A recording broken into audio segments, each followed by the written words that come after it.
दोस्तों, अभी पिछले दिनों अमरनाथ जी की यात्रा में बाबा बर्फानी का रौद्र रूप देखने को मिला, जिसमें कई श्रद्धालुओं की दुखद मौत भी हो गई। हमने भी जुलाई के प्रथम सप्ताह में ही बाबा बर्फानी के दर्शन किए तथा हमारी यात्रा सकुशल संपन्न हुई है। हम इस वीडियो के माध्यम से आपको अमरनाथ यात्रा के सुगम दर्शन कैसे करें, इसके बारे में विस्तार से बताएंगे, जिससे आपकी यात्रा भी सकुशल संपन्न होगी। आप पूरी जानकारी के लिए अंत तक हमारे वीडियो के साथ बने रहें तथा अगर वीडियो अच्छा लगे तो चैनल को लाइक एवं सब्सक्राइब करना न भूलें। सबसे पहले हम आपको बताते हैं कि यात्रा में आपके पास क्या क्या आवश्यक सामान होना चाहिए।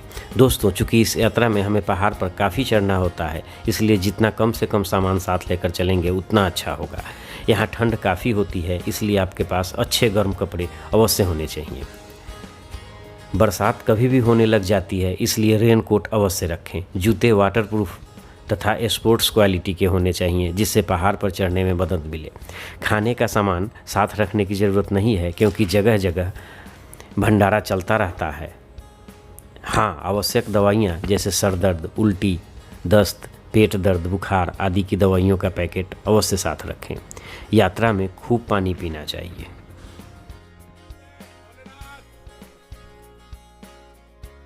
इस यात्रा के लिए आपको मेडिकल कराना होगा तथा इसका सर्टिफिकेट आपको अपने साथ रखना होगा।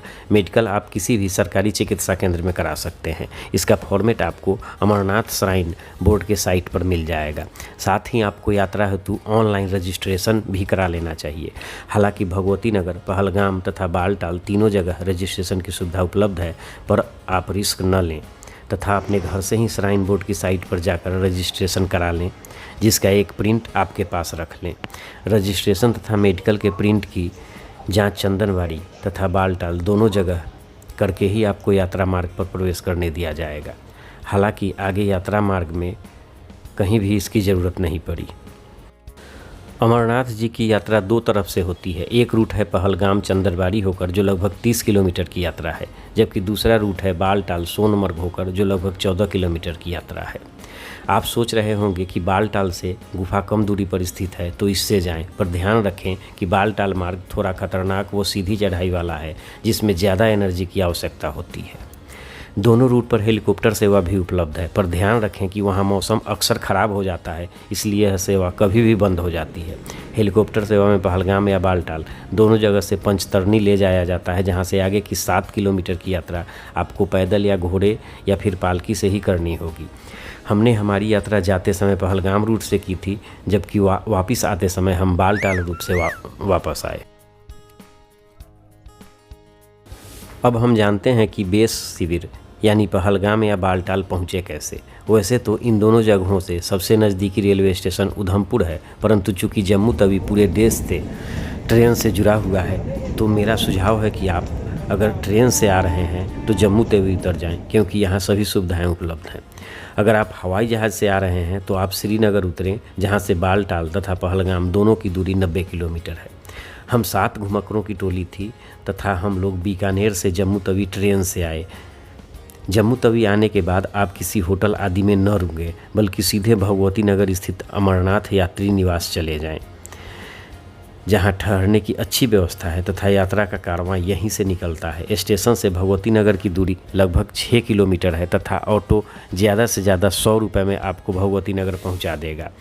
यहीं से पहलगाम तथा बालटाल की बसें खुलती हैं। चूँकि हम 7 लोगों के ग्रुप में थे, तो हमने तवेरा गाड़ी 4 दिन के लिए बुक कर रखी थी, जिसने 4000 रुपये प्रतिदिन के हिसाब से हमसे चार्ज किया। भगवती नगर यात्री निवास में बड़े बड़े हॉल बने हुए हैं तथा वहाँ अमरनाथ श्राइन बोर्ड की तरफ से गद्दे, तकिया, कंबल आदि 120 रुपये के नॉमिनल शुल्क पर मिल जाएंगे। जहाँ तक खाने पीने की बात है तो पूरी यात्रा में आपको यह निःशुल्क मिलेगा।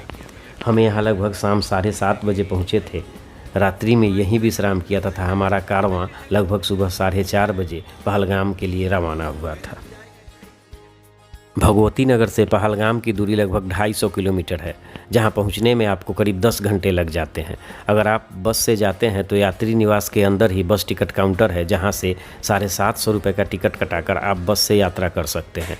अगर आप बालटाल से यात्रा करना चाहते हैं तो आपको लगभग 350 किलोमीटर की दूरी तय करनी होगी तथा बस का किराया 1050 रुपये है। हमारा कारवां, जिसमें मेरे अंदाज से कुल मिलाकर लगभग 100 गाड़ियाँ थीं, 4:30 बजे के आसपास रवाना हो गया। 6 बजे के आसपास हम कटरा से निकल रहे थे। देखिए, यहाँ सड़क से ही माँ का भवन दिखाई दे रहा है। कश्मीर के सुंदर घाटियों में कारवां एक जगह ब्रेकफास्ट के लिए जवाहर टनल के पास लगभग 9:30 बजे, जबकि 1:30 बजे खाने के लिए भंडारे पर रुका। दोनों जगह व्यवस्था काफ़ी अच्छी थी तथा हम सब ने छक्कर भंडारे का आनंद लिया। अनंतनाग होते हुए हमारा कारवां लगभग 4 बजे पहलगाम पहुंच गया। दोस्तों, पहलगाम में भी रुकने के लिए श्राइन बोर्ड की तरफ से टेंट लगे हुए हैं तथा खाने की भी अच्छी व्यवस्था है। हम शाम में पहलगाम मार्केट तथा पार्क भी घूमने गए। आइए आपको वहाँ के कुछ अच्छे दृश्य दिखाते हैं। पहलगाम निद्र नदी के किनारे बसा हुआ है तथा काफ़ी खूबसूरत जगह है।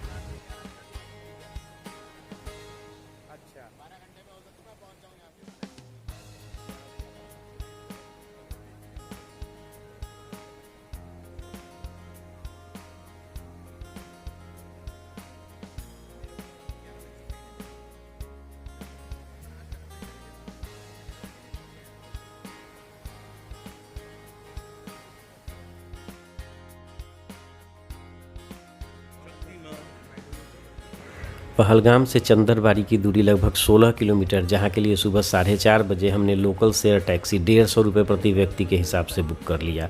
हम 6 बजे चंदनबाड़ी पहुँच गए थे। हालांकि हम सब पैदल जा सकते थे, पर अरविंद भाई और आलोक भाई के विचार से हम लोगों ने यहाँ 6,500 रुपये प्रति खच्चर भाड़े पर लिया और 6 बजे हम चंदनबाड़ी से आगे बढ़ गए। दोस्तों, चंदनबाड़ी में ही हमारा मेडिकल सर्टिफिकेट तथा रजिस्ट्रेशन सर्टिफिकेट चेक किया गया। बाबा अमरनाथ का यात्रा मार्ग काफ़ी दुर्गम है। रास्ते उभर खाबड़ हैं तथा चढ़ाई भी पहाड़ पर बिल्कुल खड़ी ऊपर की तरफ है। सबसे पहला टॉप पिस्सू टॉप है, जो लगभग 11,500 फीट की ऊंचाई पर स्थित है, जबकि चंदनबाड़ी 9,500 फीट पर ही है।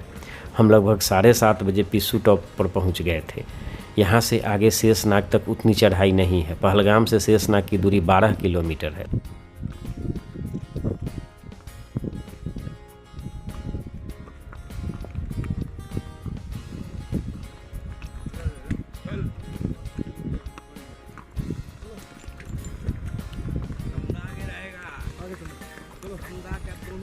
छोटा भाई है किसका?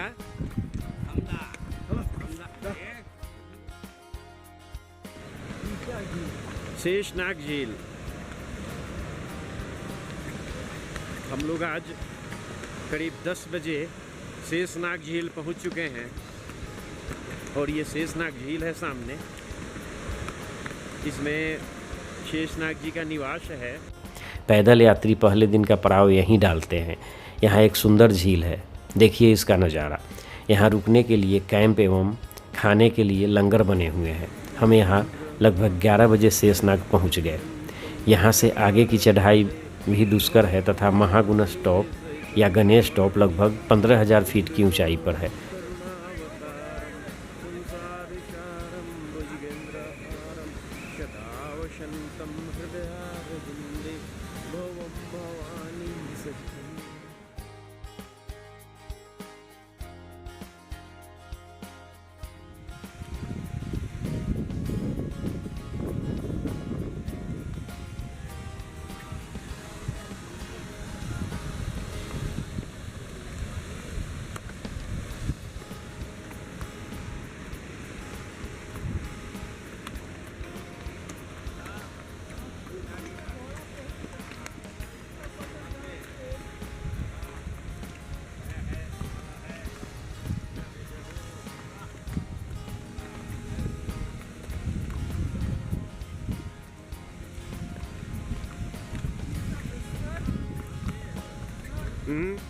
खैर, हम इन दुष्कर पर मनोरम राहों से होते हुए शेषनाग से 14 किलोमीटर की दूरी पर स्थित पंचतरणी लगभग 2 बजे पहुंच गए थे।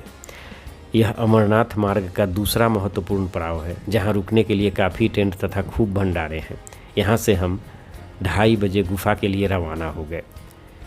पंचतरणी से बाबा की गुफा लगभग 6 किलोमीटर है और हम 4 बजे गुफा के बेस स्थान पहुंच गए थे। खच्चर स्टैंड से लगभग 500 से 700 मीटर आपको पैदल ही चलना होगा, या आप 500 रुपये से लेकर 1000 रुपये में पालकी भी ले सकते हैं। 5 बजे के आसपास हमें अच्छे से दर्शन हो गए। गुफा में हम लगभग 10 मिनट रुके तथा बर्फ़ के शिवलिंग तथा कबूतरों के भी दर्शन किए। गुफा तक पहुंचने के रास्ते में दोनों तरफ काफ़ी टेंट बना दिए गए हैं, जिससे वहां का माहौल बड़ा ही अस्त व्यस्त लगता है।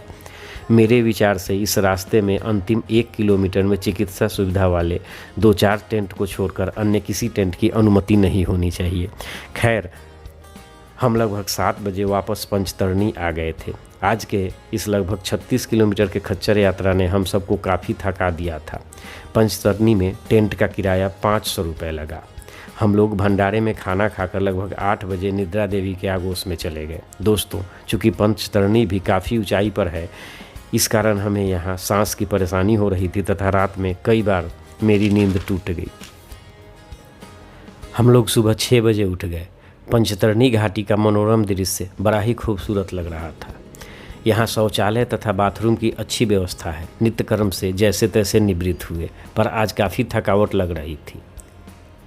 सुबह सुबह भगवान भास्कर ने दर्शन दिए तथा पूरे पंचतरणी घाटी को काफ़ी मनोरम बना दिया। हम सब में वापसी बालटाल मार्ग से करने का निश्चय किया। गाड़ी वाले को हमने पहलगाम से बालटाल आने को बोल दिया। पंचतरणी में हमारे 2 मित्र हेलीकॉप्टर से बालटाल गए, जबकि हम 5 लोग फिर से खच्चर से बालटाल की यात्रा शुरू कर दी। दोस्तों, बालटाल का रास्ता वैसे तो 14 किलोमीटर का है, पर यह पहलगाम मार्ग से काफ़ी ज़्यादा दुष्कर है। हम नीचे की तरफ जा रहे थे, इस कारण हमारी रफ्तार ठीक ठाक थी, पर जो लोग ऊपर की तरफ चढ़ रहे थे उन्हें तो हर 5 मिनट बाद रुकना पड़ रहा था। हम लोग लगभग 3 बजे बालटाल पहुंच गए। यहाँ से लगभग 5 से 6 किलोमीटर की दूरी पर सोनमर्ग है, जो अपने नाम के अनुसार काफ़ी खूबसूरत है। हम लोग 1 घंटे सोनमर्ग में रुके। शाम 6 बजे हम सब श्रीनगर पहुंच गए थे। यहाँ हमने होटल में 2 रूम किराए पर लिया। शाम में डल लेक में बोटिंग का आनंद लिया गया।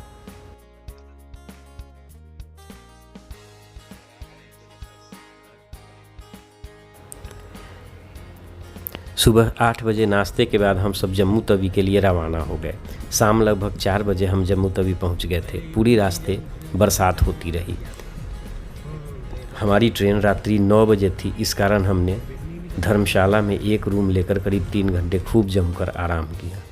इस तरह से हमारी बाबा अमरनाथ जी की यह यात्रा काफ़ी सुखद रही। अगर आप बस से जाते हैं तो पहलगाम अथवा बालटाल दोनों जगह से खूब सारी बसें वापस आती है, जो आपको जम्मू तवी छोड़ देगी। हमारा कुल खर्च लगभग 17,000 रुपये का रहा। अगर हम पैदल यात्रा करते तथा बस की सवारी में जाते तो यह यात्रा लगभग 5,000 रुपये में हो जाती। दोस्तों, इन दिनों अक्सर यात्रा बरसात के कारण बाधित हो रही है, पर आप बाबा अमरनाथ का नाम लेकर के यात्रा पर जाएं। किसी प्रकार का भय न पालें। यह यात्रा बहुत सुगम एवं सुखद होगी। धन्यवाद।